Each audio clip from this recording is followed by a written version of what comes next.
Welcome to Scaling Your Healthy Food Product podcast, where we believe the process of scaling better for you product doesn't have to be lonely, hard, or complicated, but following simple steps to prepare your product to scale correctly will set you up to succeed. If that is you, you're in the right place. I'm your host, Jacinta. Let's get started, everybody.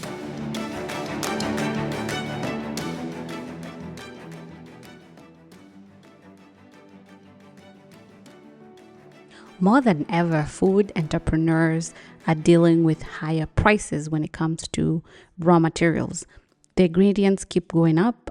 As I record this, we're going through like the tariffs between the US and Canada, and both sides, if you're getting your raw materials, some of your raw materials from Canada and vice versa, if you're in Canada and you're getting some of your raw materials from the US, you're seeing prices go up. So you ask yourself, how are you going to take care of this? Because it just keeps going up every year. And we saw this starting COVID season, everything just went up.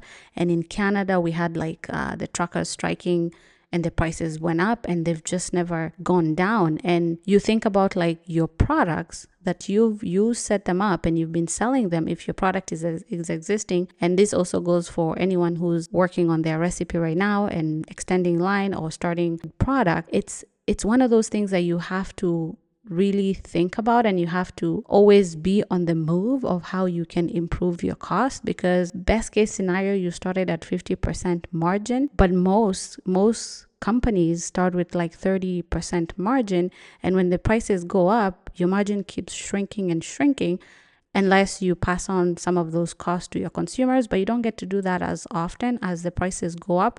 So you get the hit, whichever the ball rolls, you still get the hit. So in this week's episode, we're talking about from kitchen to market and creating cost-effective and high-quality recipes, because this can be like an ongoing process, and also for the new formulations that you're working on as the food entrepreneur and as the food business, you're working on your healthy product, your better for you, your plant-based product. So you can work it out in such a way that your raw materials, the ingredients that you're dealing with right now, you look at the cost effectiveness and you look at different strategies. So we're going to be looking at that and why this matters, because there's always a balance between cost, functionality, and customer appeal. And especially when you're in the healthy, the better for you category, most of those ingredients are usually high. Some of them, at least, they're higher than the conventional ones. And I'm just dealing with like there's a specialty ingredient that we're buying in the US, and we the price was like $50 a kilo, and now it's gonna go up a considerable amount just because of the tariffs and how things are changing. So if you think about this and if you plan ahead, then this would be something that you could work on and you can improve on. And also, just to let you know, we do have like a preparing your recipe workshop coming up in April 17th. So we're going to be looking at strategies to help you prepare and optimize your product in the market. So if you want to take advantage of that, go ahead and sign up for but the 4 strategies for optimizing your ingredients, I'm gonna start with one and we'll just keep going. There's a point where like the right ingredients, especially in the healthy, in the better for you category, in the plant-based category, you have functional and non-functional ingredients. And when I talk about the functional, these are like ingredients that come with like nutritional benefit that you could the consumer could benefit from. And I'll give you an example of like anthocyanins in cranberry. They do help. They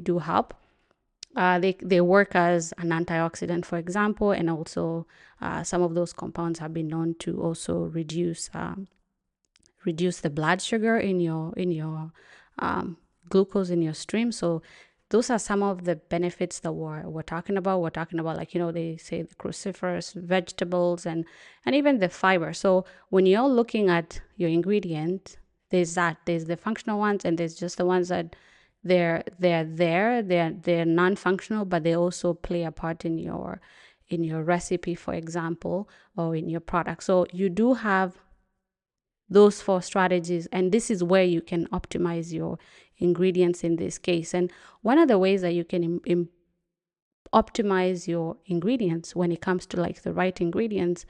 When you're developing your products and you have a line, and I'm speaking to different food entrepreneurs, there are some that are well established. I'll just take, for example, if your functional ingredient that you're championing is chickpea, for example, and you have a line of cookies, or you have a line of breads, gluten free in that case, and you're focusing on the chickpea.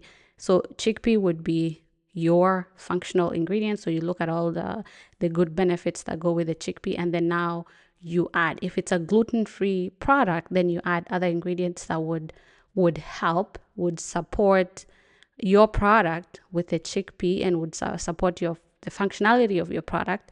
If it's a cookie, you know, what kind of texture are you looking for? If it's crunchy, if it's soft, you know, those are the ingredients that you're looking for. So that, like, the right ingredients. So you have to look at like your functional, and what are you really focusing on, or what are you championing in that case. You can have one.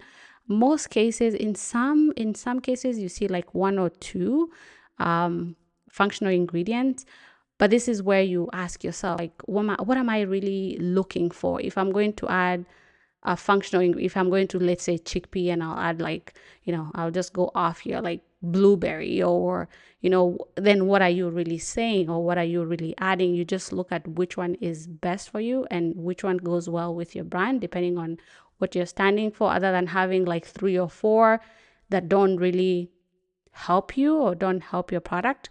So when it comes to the right ingredients, you choose like the functional ones and the non-functional ones, and you're looking at, just so that you're smart in the pricing and in the costing for it to be effective, and to optimize it in that way. And then the second strategy is alternative ingredients. So when you're looking at alternative ingredients, you want to reduce your cost, right? But also you don't want to sacrifice quality. So you're reducing cost without sacrificing quality. So you're looking at your alternative ingredients. Which ones are you going to add? So the alternative ingredients can be anything that you're adding. You know, it can be a sweetener, for example. If let's say you're going to add like a manuka honey, which is the higher end of honey, what other sweetener could you use that will be cheaper, that will be less, that will be less cost for you, and will still optimize your ingredients and your product as a brand? So, well, there's the date, for example, but right now I don't know which one is more expensive. I think manuka is still expensive, but somebody can correct me along. So you look at other sweeteners, other alternatives that you could use. Let's say if you went for like, you know, there are like the upcycled ingredients, like the pomace that are used in like the juice industry. So after they extract the juices, whatever is left, those are some of the functional ingredients that you could use, and they're alternative ingredients that you could use, and they're cheaper in that case because it's downstream, it's not really upstream, the juice, and then after that, and it would help you to reduce cost without sacrificing the quality. You'll still get the benefits, and some of those even have like high fiber. They have high fiber in, and it would bring it to your product. The third strategy would be nutritional enhancement, and this is, you're talking about like boosting your health claims. In this case, what are you claiming on your packaging? If it's fiber, you know, you want to claim fiber, as if it's 4, then it's like an excellent source of fiber. So those are the enhancements, like if it's low sodium, if it's higher, depending on what you're really focusing on. And this is where like the downstream ingredient can come into play, because some of those come with higher fiber in it. So you just look at your product in general, look at your brand. What are you really championing? If you're focusing on the benefits of one raw material, if it's a bean, depending on what you're really focusing on, you could just have like one champion and then have a few that support it. So when I say one champion, you have like, you know, we talked about the right ingredients. So you have one of that functional food that you're bringing in. You have the other ones that are helping your product. And then now you have like a nutritional enhancement that you're adding to improve. So if you can say it's higher in iron, it's a source of iron, it's a source of fiber. So you're looking at your health claims, because these are the things that will improve your packaging. These are the things that will sell. You look at your customer. What is your customer more concerned about? If it's a baby product, and they're learning to eat finger foods, the mother could be concerned about the fiber, and that's what they would be going for. The mother could be concerned about less sugar. Like for me, when I go shopping snacks for my boys, I'm always looking at the sugar, less than 7 grams, 6 grams. That's what I would. So that's what I would buy. But it really does depend with like what's your consumer looking for and what's your consumer looking at. So those are some of the strategies that can help you. And then the other thing that you have to consider here is processing. You have to consider the processing consideration. If it's baking, for example, if it's extrusion, I deal a lot with extruded snack products, and you have to look at your ingredient. You can't really go if let's say the product itself is a certain mesh and it won't work. If I need it to be higher mesh, and depending on what the processing is. So you have to also think about what's your processing. If you're like in the beginning stage of it, if you're like in the kitchen and commercial kitchen before you go to manufacturing, you have to look at what's my processing and what do I need to focus on. What are some of the raw materials that I need to consider for me to be able to achieve a certain final product. And I'm talking about like your sensory items when it comes to the product, the texture, the taste. What am I focusing on? You can always change it depending on, you can always optimize it depending on what your target is. But you need to be able to know what are the processing you have. But I will give you, I wanted to chime in an example of where this is something that I've been involved in, where we did reduce the costing of a product because we were optimizing. It's just like an ongoing improvement of the process and the product itself. And this is where if you have like an R&D in-house, or you have like a consultant you can go to and say, look at my process. What do I need to improve to be able to be the cost of raw materials keep going up? You could do this. Like we had an instance where I guess you would call this one like upcycling, and colleagues will like this, will love this piece of it, because we had a puff that it's a gluten-free puff. It's extruded, but we also had the company also had like another product that was already processed, but this product had minimally processed. It already had like the ingredients that we needed for this extruded product. So upcycling means you would use that. You use that, so you turn it into flour and then you use it in the product. It doesn't change anything in terms of like your claim for the product, because you still do the 1-for-1. So this is where like your R&D team comes in place. So then you would do like 1-for-adding, or like the food scientist that you have access to. And when it came down to cost savings, so I'm final product that we use like rice and sorghum, but then we found we had another product that was already made, minimally processed, that we could use the rice and the sorghum in that and use it in the product, because it came like broken and you couldn't really use it. So that came to like your upcycling. So when it came down to looking at the cost savings, it was like 15% saving of the final product. And I'm looking at, this product line would bring like 900K to $1 million a year. But we were able to use that raw material for like 6 months. So if you go down to how everything worked, that's like close to 70K savings.